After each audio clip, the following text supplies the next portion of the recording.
La tour de l'horloge se dressait, menaçante, sur la ville de Xirus, silhouette sinistre se découpant sur un ciel rouge sang. Cette tour, autrefois un symbole de la prospérité et de la sécurité, était maintenant un rappel constant de la menace imminente. Chaque tic-tac résonnait comme un compte à rebours vers une catastrophe inévitable. Un silence anormal s'était abattu sur les rues habituellement animées. Les marchés, autrefois remplis de rires et de conversations, étaient maintenant déserts. Les étals abandonnés semblaient pleurer l'absence de leurs propriétaires. Les enfants, qui jouaient autrefois dans les ruelles, étaient maintenant confinés chez eux, leurs rires remplacés par des murmures inquiets. L'air crépitait d'un sentiment palpable de terreur. Une énergie magique, invisible mais omniprésente, flottait dans l'atmosphère, rendant chaque respiration lourde et chaque mouvement incertain.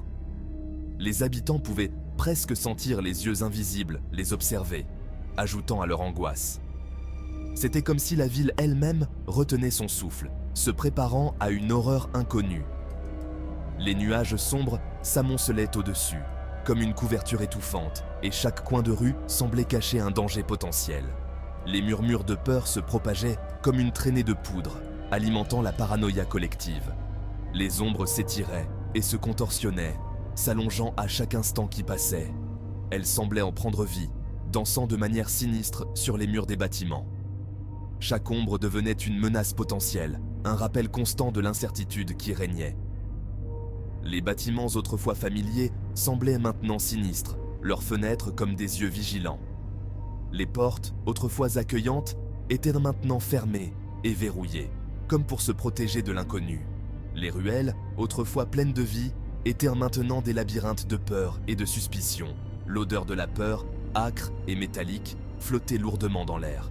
Chaque souffle était imprégné de cette senteur oppressante, rappelant à chacun la gravité de la situation. Les habitants de Xirus vivaient dans une tension constante, leur sens en alerte maximale. Xirus, autrefois un phare d'espoir et de savoir, était maintenant une prison de terreur. Les bibliothèques, autrefois remplies de chercheurs et de sages, étaient maintenant désertes. Les places publiques, autrefois lieux de rassemblement et de célébration, étaient maintenant des zones de silence et de peur. La transformation de la ville était complète et l'espoir semblait s'être éteint, remplacé par une peur omniprésente et paralysante. Le cœur d'Elijah martelait contre ses côtes, chaque battement un rappel douloureux du temps qui s'écoulait. Il pouvait entendre le rire narquois de l'homme masqué résonner depuis la tour de l'horloge. Une bande sonore effrayante à leur course effrénée. Chaque seconde était précieuse, chaque respiration imprégnée de peur. Curtis, le visage pâle et tiré, poussa ses jambes plus fort, ses poumons brûlant d'effort.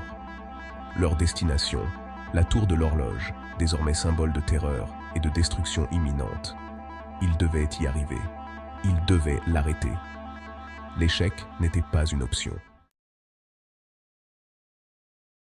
Un mur scintillant d'énergie émeraude pulsait sinistrement à la base de la tour de l'horloge, une barrière apparemment impénétrable. Elle vibrait d'une puissance brute, sa surface animée d'arcs d'énergie volatile. Ils étaient si proches, et pourtant si cruellement hors de portée. Elijah frappa la barrière à coups de poing, un rugissement de frustration s'échappant de sa gorge. L'énergie le repoussa, le projetant en arrière avec une force brutale. Le désespoir menaçait de le consumer. Ils étaient repris au piège, sans aucun moyen d'atteindre les étudiants et les professeurs prisonniers à l'intérieur. Au perché, une silhouette vêtue de noir se tenait au sommet de la tour de l'horloge, observant la ville en contrebas avec une intensité glaciale. Le vent soufflait, faisant flotter sa cape sombre comme une ombre mouvante. Son rire résonnant à travers la ville silencieuse, un écho sinistre qui semblait venir de partout et de nulle part à la fois. Les rues désertes amplifiaient ce son effrayant, ajoutant une couche de terreur à l'atmosphère déjà oppressante. Un masque grotesque, forgé à l'image d'un crâne souriant, cachait ses traits. Ce masque, avec ses orbites vides et son sourire figé, était devenu le symbole de la peur pour les habitants. Chaque détail du masque semblait conçu pour inspirer la terreur. Sa voix, amplifiée par une magie inconnue, dégoulinait d'une joie malveillante. Chaque mot qu'il prononçait semblait imprégné d'une puissance sombre, résonnant dans l'air comme un sortilège. Les gens se recroquevillaient en entendant cette voix, sentant leur courage s'évanouir. Il jouait avec eux, mais ce n'était pas un jeu innocent. C'était un jeu de manipulation et de contrôle, où chaque mouvement était calculé pour semer la peur et la confusion. Les étudiants, autrefois insouciants, étaient maintenant des pions dans son jeu cruel. Il annonçait chaque étudiant et chaque membre du corps professoral capturé par son nom, sa voix comme un coup de marteau sur leur cœur. Chaque nom prononcé était une sentence, un rappel de leur impuissance face à ce tyran masqué. Ils se délectaient de leur peur, de leur impuissance. Chaque cri, chaque larme était pour lui une victoire, une preuve de son pouvoir absolu. Son sourire malveillant s'élargissait à chaque manifestation de terreur. Il était un cauchemar incarné, et ils étaient les jouets de son jeu tordu. Dans ce monde de peur et de désespoir, il régnait en maître, un spectre sombre qui transformait leur vie en un interminable cauchemar. La panique se répandit parmi les étudiants et les professeurs piégés comme une traînée de poudre. Les couloirs, habituellement remplis de rires et de discussions animées, étaient maintenant envahis par une atmosphère lourde et oppressante. Les visages étaient remarqués par la peur, les regards fuyants, cherchant désespérément une issue. Des murmures, remplis de peur et d'incertitude, se répandirent dans la foule. Chaque chuchotement portait avec lui des rumeurs et des spéculations, amplifiant l'angoisse collective. Les étudiants se rapprochèrent les uns des autres, leurs voix basses et tremblantes, essayant de comprendre ce qui se passait. Le rire glacial de l'homme masqué résonnait dans leurs oreilles, amplifiant leur terreur. Ce rire, sinistre et déshumanisant, semblait venir de partout et de nulle part à la fois, plongeant chacun dans une paranoïa grandissante. L'ombre de cet homme masqué planait sur eux, une présence invisible mais terrifiante. Ils étaient des animaux en cage, attendant un destin inconnu. Leurs mouvements étaient restreints, leurs esprits tourmentés par l'incertitude. Chaque seconde passée dans cet état de confinement renforçait leur sentiment d'impuissance et de désespoir. Chaque tic-tac de l'horloge était un coup de marteau sur leur santé mentale. Le son régulier et implacable du temps qui passe devenait insupportable, rappelant à chacun l'urgence de leur situation. Le temps semblait s'étirer, chaque minute devenant une éternité. Ils se blottissaient les uns contre les autres, cherchant du réconfort dans la peur partagée, leur corps tremblant trouvant un semblant de chaleur et de sécurité dans cette proximité. Les liens d'amitié et de solidarité se renforçaient dans cette épreuve commune, chaque étreinte étant une promesse silencieuse de soutien. Leurs yeux se dirigeant nerveusement vers la barrière qui les retenait prisonniers.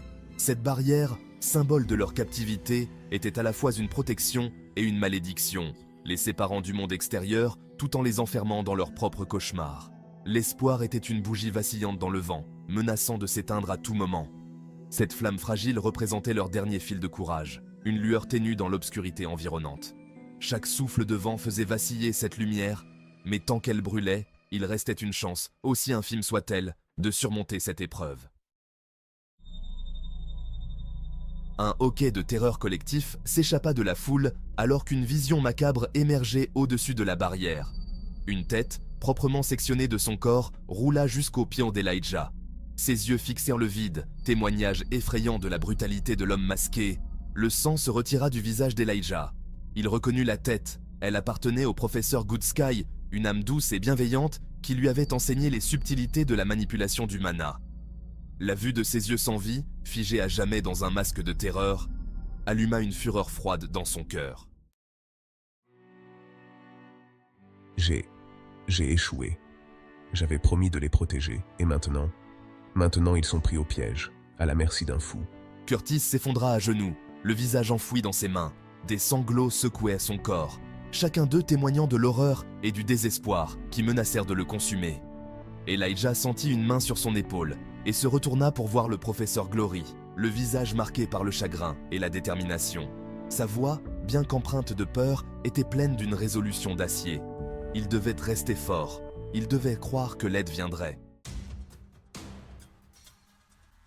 S'il vous plaît, laissez-les partir. La voix d'Elijah se brisa de désespoir alors qu'il s'adressait à la silhouette masquée. Ils n'ont rien à voir avec ça.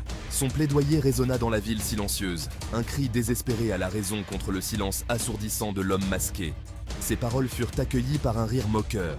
L'homme masqué se pencha en avant, son visage crânien offrant une vision terrifiante sur fond de ciel cramoisi.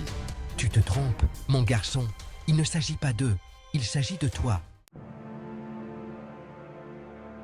Théodore, le visage figé dans une expression de détermination sauvage, se jeta sur la barrière avec un rugissement. Sa lance, imprégnée de la fureur d'un homme possédé, pulsa d'une lumière dorée. Il allait briser cette barrière. Il allait arrêter ce fou, quel qu'en soit le prix. Son coup frappa avec un craquement assourdissant, envoyant des toiles d'araignée d'énergie se propager à la surface de la barrière. Mais la barrière tint bon. « Tu ne peux pas gagner, vieil homme. » L'homme masqué se contenta de rire, sa voix dégoulinant d'amusement. L'homme masqué leva la main, et une vague d'énergie cramoisie jaillit de ses doigts, s'abattant sur Théodore, avec la force d'un train fou. Le vieux caporal, le corps brisé et meurtri, s'effondra sur le sol comme une marionnette abandonnée. Un hoquet de terreur collectif résonna parmi les étudiants et les professeurs piégés. Elijah regarda, incrédule, son sang se glaçant.